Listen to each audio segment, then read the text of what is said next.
The Northern Forest Canoe Trail starts in Old Forge here in the western Adirondacks. And you can paddle mostly straight in lakes and rivers, with a bunch of carries, of course, for 740 miles all the way to northern Maine. We cool off on this hot day with a paddle along one of the most majestic stretches along the Raquette River near Tupper Lake. That's today's story of the day.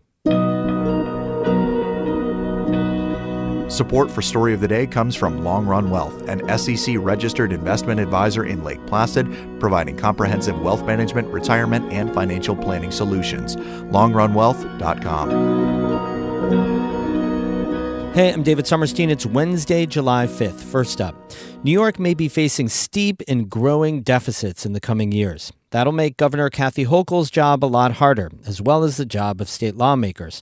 Our Albany correspondent Karen DeWitt says the financial news for New Yorkers comes at a difficult time in the political calendar. It's probably going to be a pretty austere year, which we haven't seen in a while.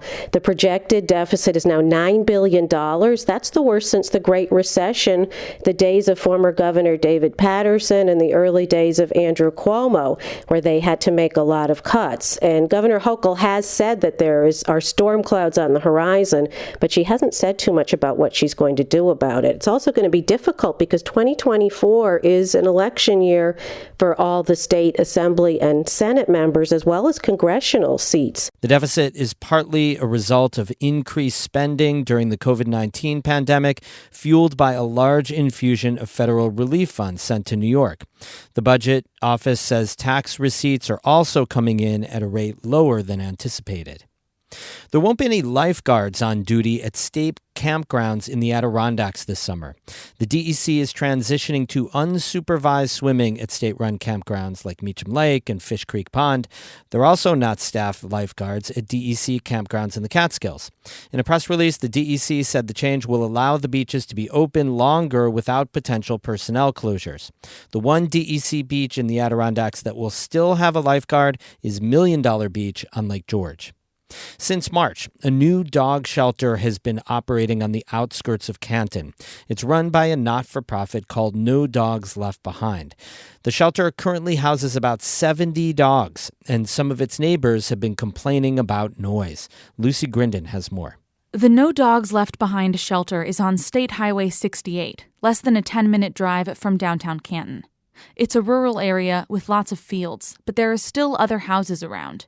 Over the past few months, 4 people who live nearby have filed official noise complaints.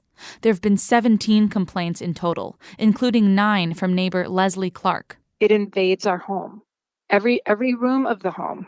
When there's barking, it's not all the time, every day, but it is there. It's very stressful. The property has actually housed a dog kennel for decades under the name Maple Ridge Kennel. Clark says she's lived nearby for 39 years. She says she would sometimes hear barking from the old kennel, but never this much. Never once in all of those years did I ever write a written complaint. But now she says the barking sometimes goes on for hours. It's ear-piercing. Jeffrey Berry runs the No Dogs Left Behind shelter. He's also the founder of the organization. Last week, he was in Canton's town court to answer the recent spate of noise complaints. He says he sees the complaints as a continuation of neighbors' past concerns about Maple Ridge Kennel. There's been some prior history with the prior kennel here and noise issues. He says the neighbors are assuming his dogs are responsible for disturbances. We have received some tickets and, the noise complaints. And meanwhile, at 8:30, there's some other dogs in the neighborhood that are barking. And I'm saying, it's not our dogs. It's not our dogs. Barry's goal is to house around 120 dogs at a time. He says he brings the dogs to the U.S. from all over the world, traveling to places like China, Afghanistan, and Ukraine to extract them from dangerous situations. He pleaded not guilty in response to the noise complaints last week. A trial is set for July 17th. Lucy Grindon, North Country Public Radio.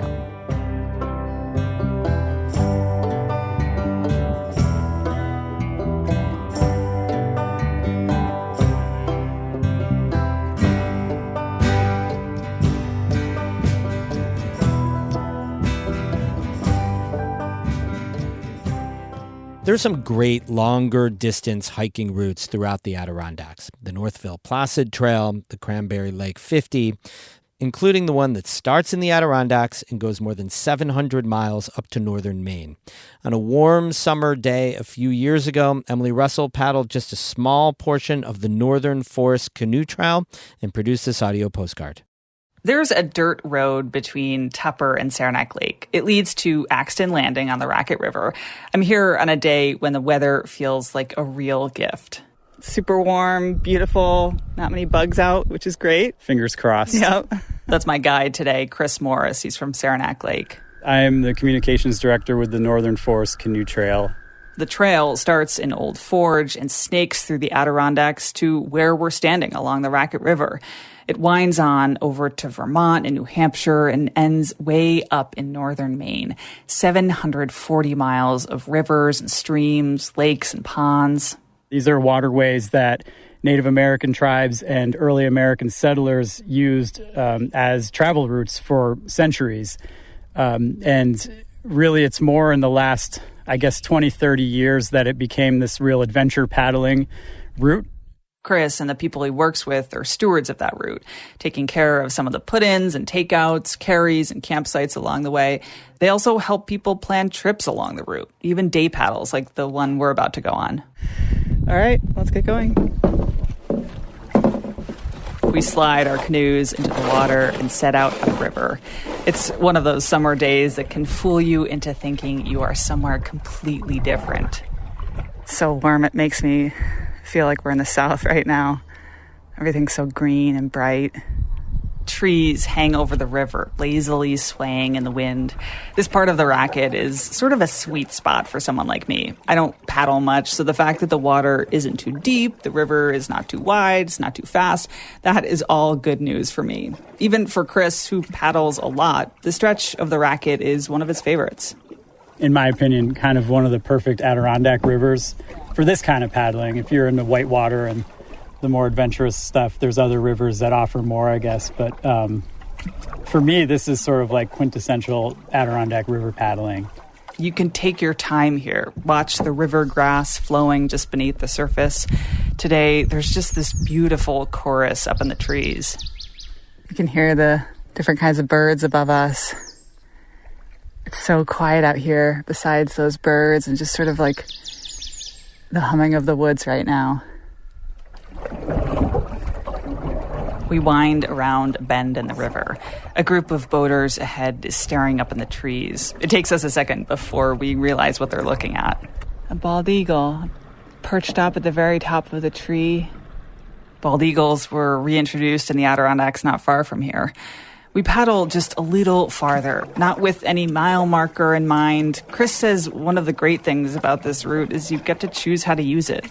It's, for some people, a big outdoor adventure challenge to start in Old Forge and paddle the full 740 miles up to Fort Kent, Maine. But for a lot of people, myself included, it's really more a way to get out and paddle in your more local communities. And for those who paddle in local communities here in the North Country, you will likely be hearing more from the folks at the Northern Forest Canoe Trail. They're working to acquire the Adirondack Watershed Alliance and all of its events, which includes the 90-miler, one of the great Adirondack canoe races. As for Chris and I, after a couple of hours, we decide to turn back. We swing our boats around and let the current do the rest. For North Country Public Radio on the Raquette River, I'm Emily Russell. We have more news all the time at our website, ncpr.org. Music today by Caitlin Scholl of Lake Placid and December Wind of Akwesasne. I'm David Summerstein, North Country Public Radio.